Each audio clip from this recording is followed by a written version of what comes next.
Bueno, shalom, shalom, shalom, shalom, mis amados, aleluya. El Padre me los guarde, me los bendiga. ¿Cómo están? Por acá les saluda el hermano Bet. Bendiciones para todos. Miren, antes de empezar con el tema que traigo aquí, eh, una, una disculpa les pido. Lo que pasa es que el día de ayer no me sentía muy bien. Terminé el estudio del canal principal. Faltaba este y lo había empezado, pero no me sentía muy bien, la verdad.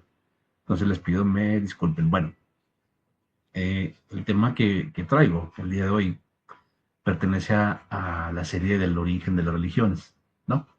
Y, y forma parte de todo este contexto histórico que hemos venido formando, no formando, sino siguiendo en el orden cronológico, por así decirlo. Entonces, este tema es ni más ni menos que el Concilio Vaticano I, ¿okay? Que es, por qué se formó, uh, cuál fue el objetivo de este concilio, etcétera. Entonces, vamos a empezar a compartir, mis hermanos. Bendiciones para todos.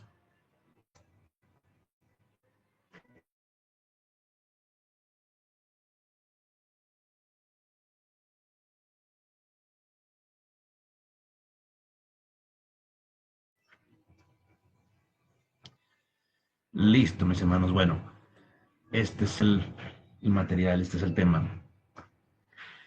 El Concilio Vaticano I y lo que es el nacimiento del dogma de fe de la infalibilidad papal, ¿no? Bueno, las decisiones aquí que fueron tomadas en este concilio, eh, pues influyeron junto con el Concilio Vaticano II, ¿no? Que lo vamos a ver la próxima semana, pero influyeron profundamente en lo que es el cristianismo, en todo lo que es el cristianismo hasta la actualidad. ¿Por qué es importante, ¿no? Para el cristianismo, para Roma? Porque durante este concilio se definió oficialmente una doctrina que transformó la comprensión de la autoridad papal, es decir, la infalibilidad papal. Fue una época de cambios, ¿no? En el siglo XIX se da este periodo de profundas transformaciones, revoluciones, nacionalismos crecientes, avances científicos, cuestionamientos a la autoridad religiosa, debilitamiento del poder temporal del papado. Bueno, ya Roma estaba frente a un mundo nuevo prácticamente.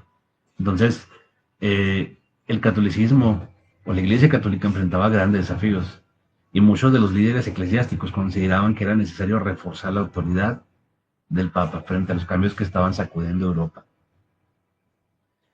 Bueno, el Papa que convocó al concilio fue este señor que tenemos aquí, que fue el Papa Pío IX. Este fue el pontífice que convoca al Concilio Vaticano I.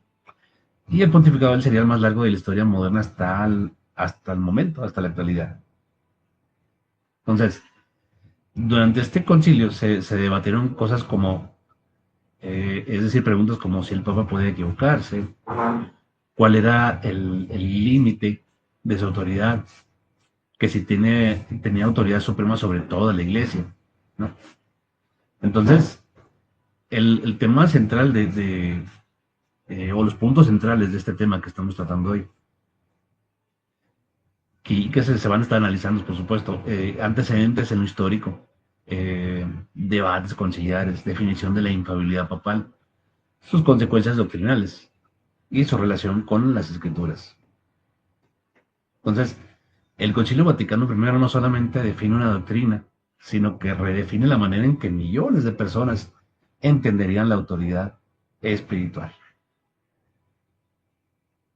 Aleluya. Bueno, vamos a continuar. Avancemos, porque es largo este tema.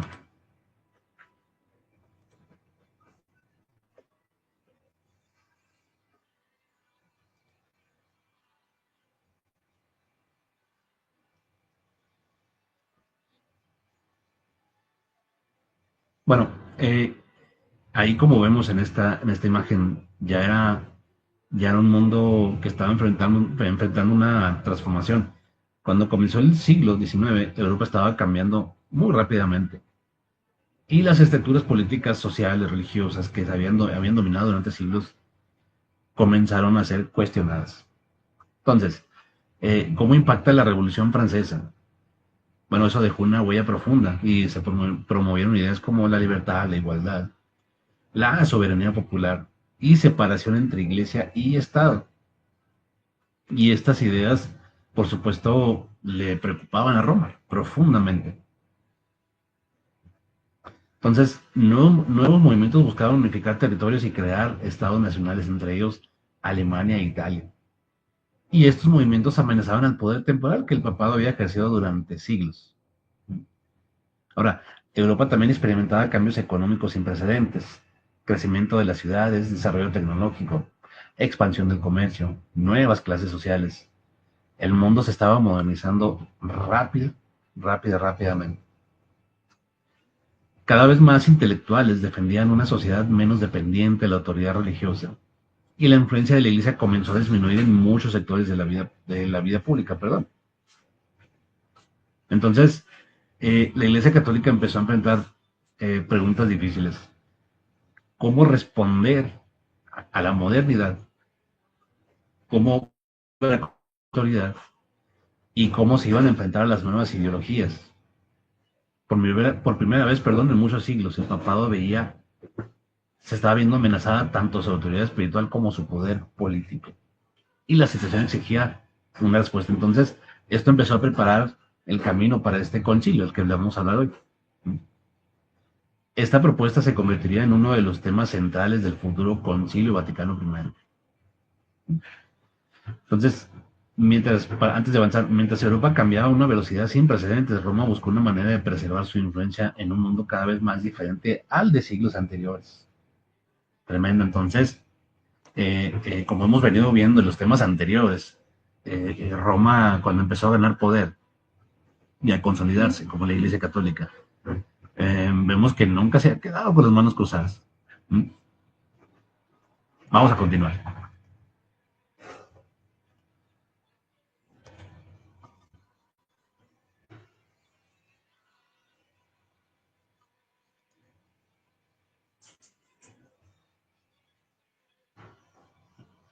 Bueno, entonces aquí veremos cómo el papado estaba perdiendo territorios, influencia política en este caso y control sobre los estados pontificios. Factores que prepararon, como lo venía diciendo, el escenario para el Concilio Vaticano I. Dice el Salmo 146.3, Tefilim 146.3, no confiéis en los príncipes ni en hijo de hombre porque no hay en él salvación. ¿Qué significa eso? Que no hay en el hombre no está la esperanza en ningún hombre de este mundo, ni en ningún presidente, en ningún cura, en ningún pastor, tampoco en nadie. Solamente en el Padre. Entonces, continuando con el tema, a mediados del siglo XIX, el papado enfrentaba pues una de las mayores crisis de la historia. Durante siglos y siglos los papas no solo habían ejercido autoridad religiosa, sino que también gobernaban extensos territorios conocidos como los estados pontificios. Desde la Edad Media, que es lo mismo que la época del oscurantismo, los papas habían actuado como líderes espirituales y gobernantes políticos. Bueno, controlaban ciudades, ejércitos y vastas extensiones de territorio en la península italiana. Entonces, mientras Europa cambiaba, surgió un poderoso movimiento, conocido como el Risorgimiento, no resurgimiento, sino Risorgimiento. Y el objetivo de este mismo era unificar Italia bajo un solo gobierno nacional. Entonces, para los defensores de la unificación italiana, los estados pontificios representaban un obstáculo. Cada avance del movimiento nacionalista reducía el territorio controlado por Roma. Entonces, entre 1859 y 1870, gran parte de los territorios papales fueron incorporados al nuevo reino de Italia. El poder político del papa disminuía rápidamente. El papa Pío IX, ahorita vamos a hablar más de él, veía estos acontecimientos como una amenaza no solo política, sino también espiritual. Es decir, estaba preocupado, ¿no? Y muchos dentro de la iglesia creían que la autoridad papal se debía fortalecer para enfrentar estos cambios. Paradójicamente, mientras el papado perdía poder territorial, comenzaba a consolidar su autoridad doctrinal. Lo que se perdía en influencia política se intentaría recuperar mediante una mayor centralización religiosa. Entonces, en un ambiente de incertidumbre surgió una pregunta decisiva. Si el Papa estaba perdiendo esa autoridad política, ¿debía reforzarse también su autoridad espiritual? Este cuestionamiento marcó profundamente los debates del concilio. Entonces, el concilio Vaticano primero no surgió en un momento de estabilidad, nació en medio de una crisis más bien, que estaba redefiniendo el papel del papado en el mundo moderno. Entonces, ya para avanzar, mientras los muros de los estados pontificios empezaban a derrumbar, Roma comenzó a construir una autoridad doctrinal más fuerte que nunca. Tremendo. Vamos a avanzar.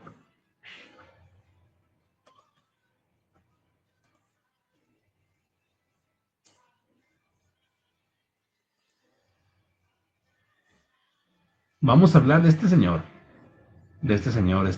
el Papa Pío IX, que transforma el rumbo del catolicismo en la actualidad.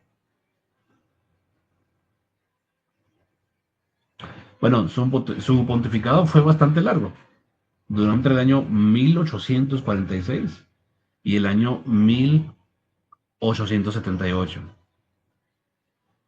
Dice Proverbios 16-18, antes del quebrantamiento es la soberbia y antes de la caída la altivez derruba. ¿Mm?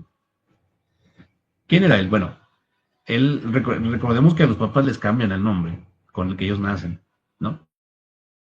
El nombre real de él era Giovanni Maria Mastai Ferretti, nacido el 13 de mayo de 1792 en Italia, y llegó a convertirse en una de las figuras más influyentes y controvertidas en la historia del papado.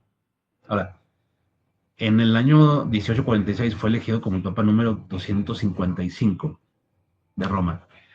Al inicio de su pontificado, muchos lo consideraron un reformador moderado. Eh, poco después, Poco tiempo después, en su elección, Europa fue sacudida por revoluciones políticas, movimientos nacionalistas y liberales y comenzaron a desafiar el orden tradicional. Entonces, estas revoluciones de 1848 marcan profundamente a Pío IX y a partir de entonces adoptó una postura mucho más conservadora. Comenzó a defender con mucho mayor firmeza la autoridad papal frente a las nuevas corrientes ideológicas. Tremendo. Entonces, eh, este fue, miren, este papa, miren qué curioso esto, le decían el papa del syllabus errorum, que significa catálogo de errores. Eso es latín, significa catálogo de errores.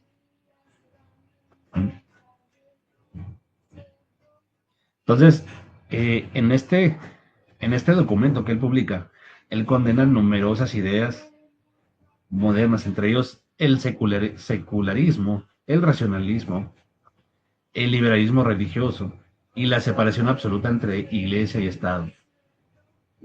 Tomó muchas decisiones importantes, pero su mayor legado sería la convocatoria a este concilio del que vamos a hablar, Concilio Vaticano I. Entonces, él buscaba fortalecer la unidad de la iglesia, reafirmar la autoridad del papado en una época de grandes cambios.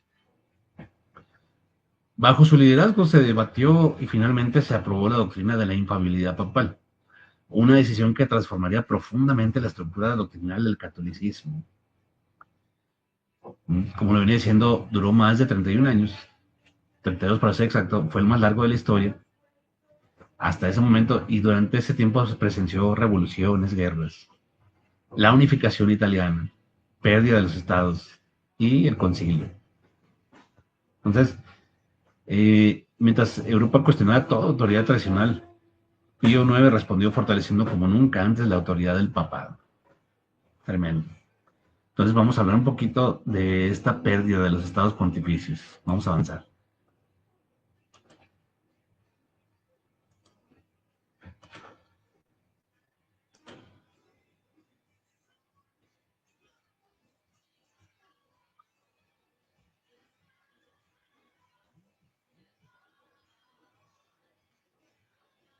Aleluya. Bueno, qué eran esos estados pontificios?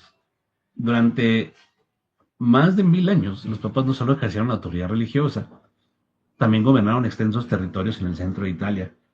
Estos territorios eran conocidos como estados pontificios, ¿no? Los papas actuaban como líderes espirituales, gobernantes civiles, administradores territoriales y jefes de Estado. Esto les otorgaba una influencia extraordinaria en Europa. Entonces, en el siglo XIX surgió un fuerte movimiento nacionalista. Su objetivo era unir a los distintos estados italianos en una sola nación. ¿No? Como lo venía diciendo, fue el proceso conocido como el Risorgimiento. ¿No? A medida que avanzaba la unificación italiana, los territorios controlados por el papado comenzaron a reducirse. Ciudad tras ciudad pasó al nuevo reino de Italia. Para muchos nacionalistas italianos, Roma debía convertirse en la capital de la nueva nación. Sin embargo, Roma seguía bajo control papal. El año decisivo, septiembre del año 1870, las tropas italianas entran en Roma. Con ello termina oficialmente el poder territorial de los estados pontificios. Desde una perspectiva política, fue una enorme pérdida para el papado. El papa dejó de gobernar amplios territorios. Su autoridad temporal quedó severamente limitada. ¿No? Mientras Roma perdía poder político, el Vaticano, primero, estaba fortaleciendo la autoridad doctrinal del papa. Lo que se perdía en territorio se ganaba en influencia religiosa. El nacimiento de una nueva etapa. eh, es decir, esto dio pie al nacimiento de una nueva etapa. Es decir, el papado comenzó a transformarse gradualmente en una autoridad principalmente espiritual. Y este cambio marcaría profundamente la historia moderna del catolicismo romano. Entonces, cuando el papado empieza a perder esos reinos terrenales, comenzaron a consolidar como nunca antes su autoridad doctrinal.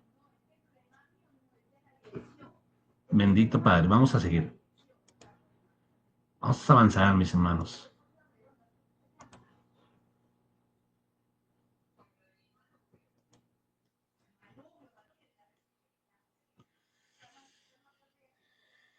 El movimiento ultramontano,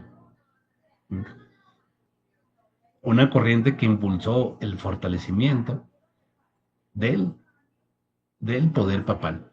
Bueno, la palabra ultramontano significa más allá de las montañas de Europa y se refería a mirar más allá de los Alpes hacia Roma.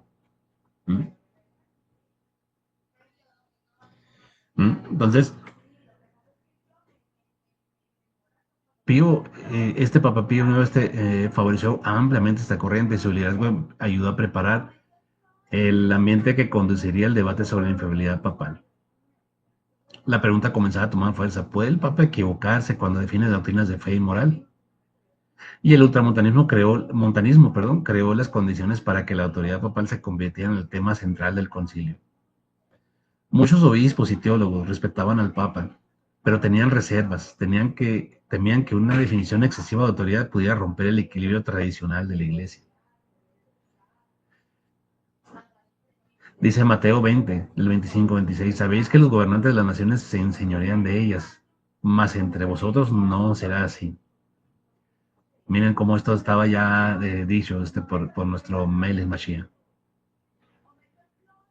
Entonces, los ultramontanos sostenían que la unidad de la Iglesia dependía de una autoridad papal fuerte y centralizada.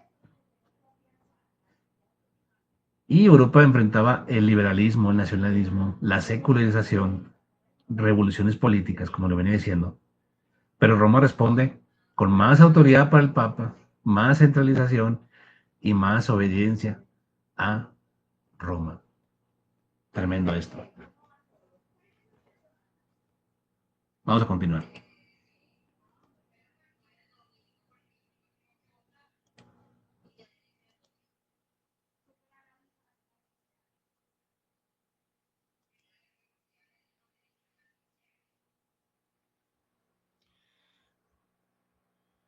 Bueno, entonces aquí vamos a ver lo que fue ya la convocatoria oficial del, del concilio.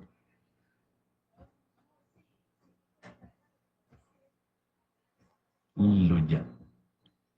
Permítame más. Entonces, eh, aquí vamos a ver cómo y por qué fue convocado este concilio, cuáles eran sus objetivos iniciales y qué expectativas existían antes de su apertura. Listo.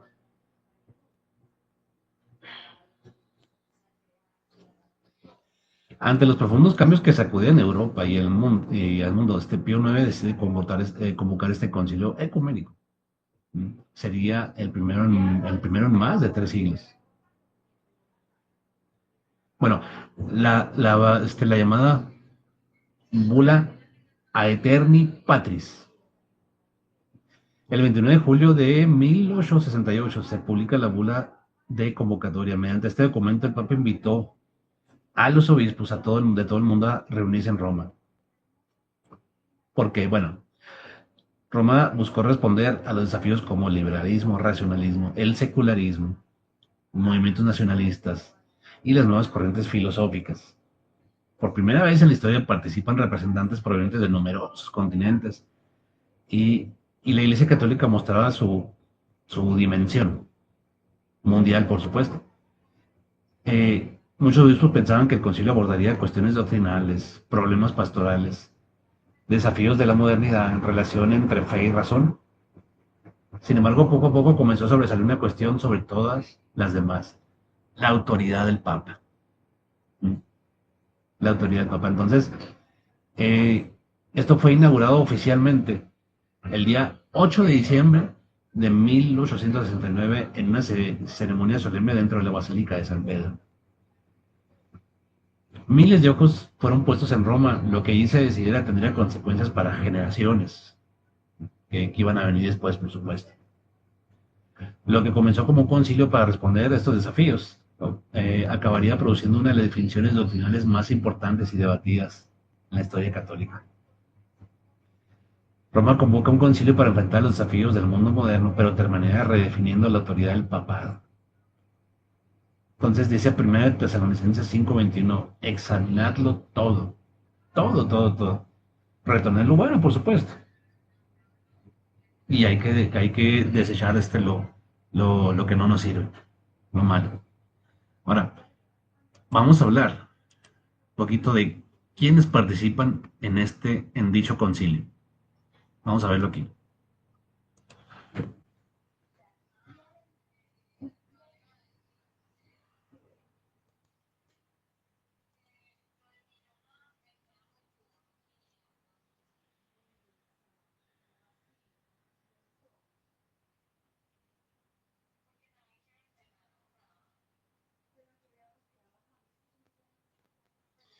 Bueno, a este concilio asisten representantes de Europa, América del Norte, América Latina, Asia, África, Oceanía.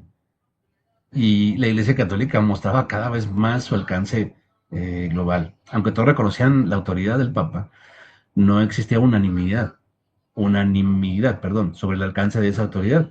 Pronto surgieron dos posiciones principales. Sostenían que era necesario definir formalmente la autoridad doctrinal suprema del Papa y creían que esto fortalecería la unidad de la Iglesia frente a los desafíos modernos. Otros obispos consideraban que es prudente actuar con cautela. No todos negaban la doctrina, pero algunos pensaban definirla en ese momento, perdón, podía generar divisiones de manera innecesaria, ¿no? Las sesiones estuvieron marcadas por debates teológicos profundos. Ahora, ¿qué cuestionamiento aquí había principalmente? ¿Bajo qué condiciones puede hablar el Papa sin error en asuntos de fe y moral? Los participantes sabían que estaba tomando decisiones que afectaría al futuro de millones de creyentes hasta la fecha, ¿no? A medida que avanzaban las sesiones, la discusión sobre la infalibilidad papal comenzó a dominar la agenda del concilio. Entonces, obispos de todos los continentes llegaron a Roma, pero no todos compartían la misma visión sobre la autoridad del Papa. Dice Proverbios 11:14, en la multitud de consejeros hay seguridad. Disciernan ustedes. Entonces, para avanzar, ¿debe una doctrina ser definida cuando existe una oposición significativa entre quienes participan en el debate. Entonces, vamos a ver cuáles fueron ahora, ya vimos quién participó, cuáles fueron los principales temas de debate, por supuesto. Avanzamos.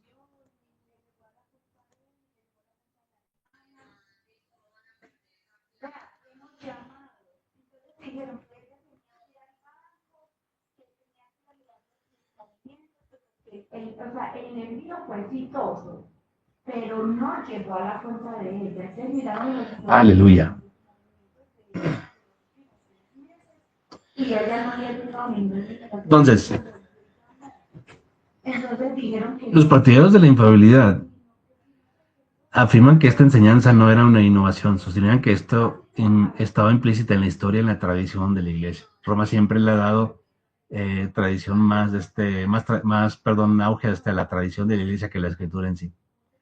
Los defensores afirmaban que la iglesia necesitaba una autoridad capaz de resolver controversias doctrinales y consideraban que esto protegía la unidad frente a errores y divisiones.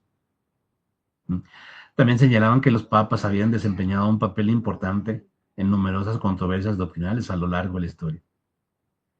Y la doctrina no afirmaba que el Papa fuera perfecto o impecable. Lo que sostenía era que Elohim lo preservaba del error en circunstancias muy específicas al definir oficialmente cuestiones de fe y moral. Pero la escritura no dice nada de eso. Ahora, ¿qué textos se utilizan? El principal, Mateo 16, del 18 al 19. Tú eres Pedro, y sobre esta roca edificaré mi iglesia. Bueno, la palabra iglesia proviene de la palabra eclesia, que es una palabra traducida del griego. Entonces, no es iglesia para empezar, una. Ahora, otra cosa muy importante, cuando Mashiach le dijo a Pedro, tú eres Pedro, que más bien tú eres Kefa, y sobre esta Kefa edificaré mi congregación. Bueno, esto fue algo que era sobre la declaración de Pedro, no que Pedro había sido designado como primer papa. Entonces, Roma utiliza este texto, entre otros, pero primeramente para decir que Pedro fue el primer papa, ¿no? Otro texto muy utilizado es Lucas 22:32. Y tú una vez vuelto confirma a tus hermanos. Argumentan aquí que Pedro recibió una responsabilidad única para preservar la fe. Juan 21:15 al 17, apacienta mis ovejas, donde Yahushua, Melech, le encomienda a Pedro el cuidado de sus ovejas. Entonces, esos textos se utilizan más que nada para decir que Pedro fue el primer papa, pero no, eso no cuadra, la verdad. No cuadra con la historia. Si lo vemos con la historia, eh, ahora, en Roma, es decir, la Iglesia Católica pues, se jacta de tener documentación que afirma que ellos son la única iglesia fundada por Cristo, como dicen. Pero eso para mí no dice absolutamente nada, o sea, porque la historia dice otra cosa totalmente. Entonces, los defensores de la infalibilidad afirmaban que una iglesia universal necesitaba una voz doctrinal capaz de hablar con certeza en momentos decisivos. Bendito Padre.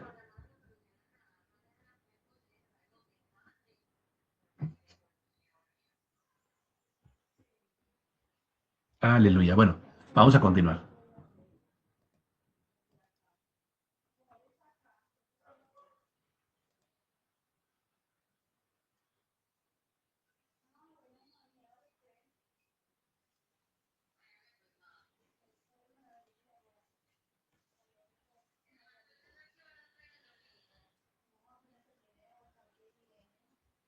Aleluya. Bueno, eh, vamos a continuar aquí. Ciertamente no todos estaban de acuerdo. Muchos apoyaban la definición de esta infalibilidad.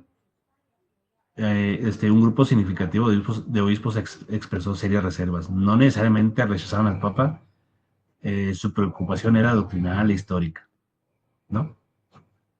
Muchos sostenían que la Iglesia había funcionado durante siglos sin una definición formal de infalibilidad papal.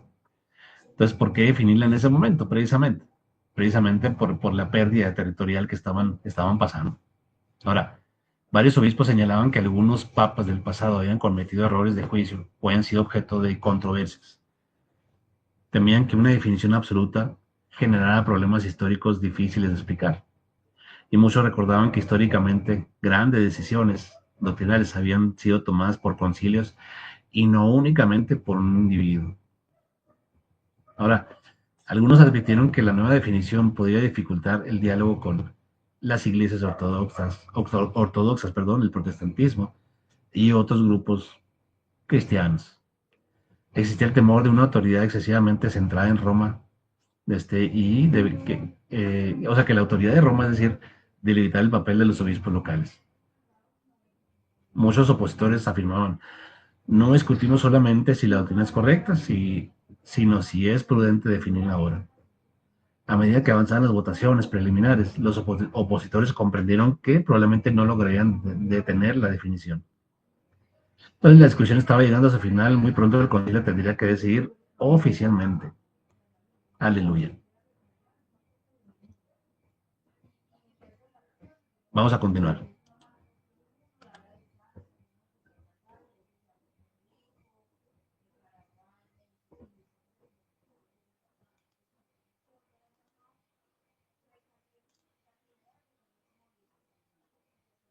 Permítame, hermanos, ¿eh?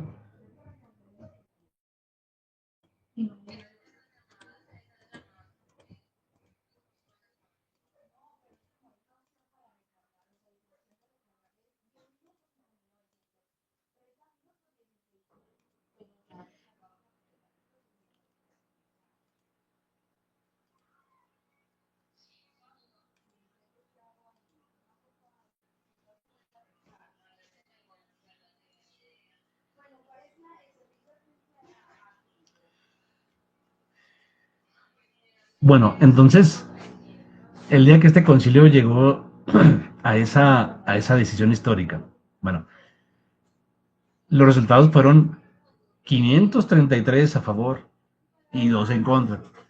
La constitución, Pastor Aeternus, fue aprobada por una mayoría abrumadora, como se les acabo de decir. Esto fue el 18 de julio de 1870. No solo se aprueba la doctrina, sino se redefine el papel del papado para las generaciones futuras. ¿Mm? Entonces, la definición afirmaba que el Papa es preservado del error, habla como pastor universal, sí, como no, define solamente una doctrina, trata asuntos de fe o moral y pretende obligar a toda la congregación. Diversos relatos describen que durante la sesión final una fuerte tormenta cayó sobre Roma.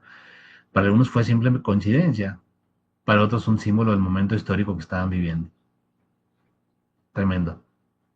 Entonces, este documento, llamado Pastor Eternus, es el que define oficialmente la doctrina o el dogma de la infalibilidad papal. Entonces, las consecuencias de esta votación continúan influyendo en el catolicismo hasta la actualidad. Tremendo esto. Vamos a avanzar.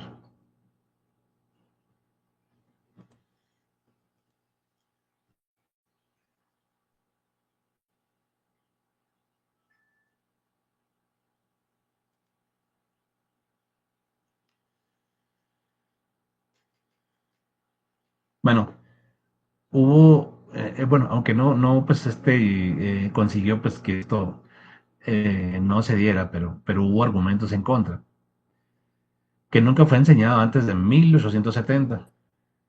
No solo eso, sino que no está en la escritura. La infalibilidad papal no fue enseñada por los apóstoles, los llamados padres de la iglesia, ni por los concilios ecuménicos anteriores. Es una doctrina totalmente nueva. Nos contradice la escritura.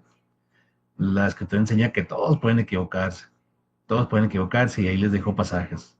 Solamente Yahushua Melech es totalmente infalible.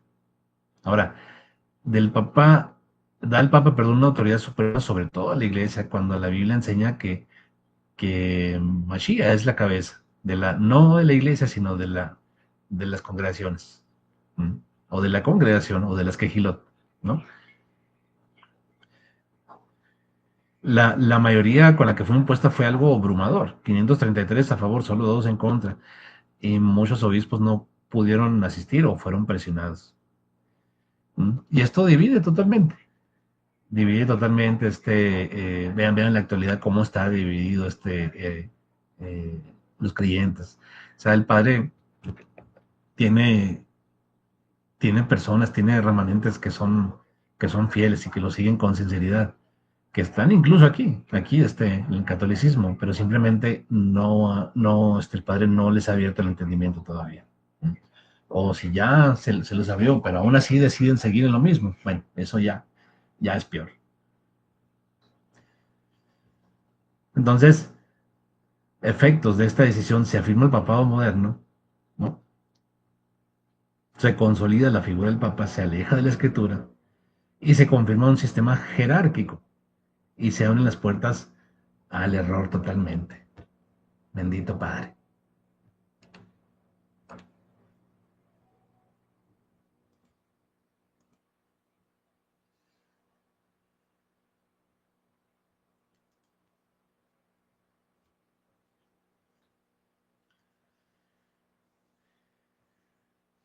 Que es una declaración ex cátedra, ¿no? Que significa desde la cátedra. Debe hablar como pastor universal, es decir, el Papa debe definir las doctrinas, debe tratar sobre fe o moral y debe obligar a toda la congregación. Qué tremendo. Eso es lo que significa ex cátedra. Es decir, que se refiere que el Papa habla oficialmente en su función de pastor universal de la iglesia. Entonces, según el documento Pastor a Eternos, para que una declaración sea considerada infalible, debe cumplirse simultáneamente 4 requisitos que les acabo de citar. Por esta razón, las declaraciones consideradas oficialmente infalibles son extremadamente, pues, pocas, ¿no? Bueno, encíclicas, entrevistas, sermones y opiniones personales normalmente no entran dentro de esta categoría. Y la infidelidad papal se aplica únicamente bajo circunstancias excepcionales, cuidadosamente definidas. Ahora, ¿cuántas veces se ha utilizado esto?